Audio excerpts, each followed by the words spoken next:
आज वीर सावरकरांचा आत्मसमर्पणाचा दिवस आहे आणि ते नेहमी असं म्हणायचे की तयारीत शांतता आणि अंमलबजावणीत धाडस दाखवा।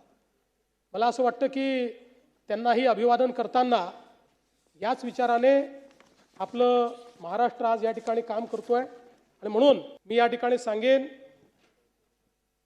खुद से जीतने की जिद है मेरी, खुद से जीतने की जिद है मेरी, मुझे खुद को ही हराना है।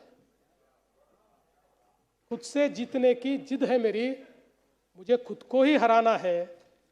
मैं भीड़ नहीं हूं दुनिया की, मेरे अंदर भी एक जमाना है। आणि म्हणून आपल्या सगळ्यांचा साथ घेत, सगळ्यांचा सहभाग घेत महाराष्ट्रापुढची जी आव्हानं आहेत ती आव्हानं पेलण्याचा प्रयत्न हा राज्याचं सरकार करेल आणि महाराष्ट्र हा पुढेच जात राहील हा विश्वास आपल्या सर्वांना देतो आणि माझं बोलणं संपवतो।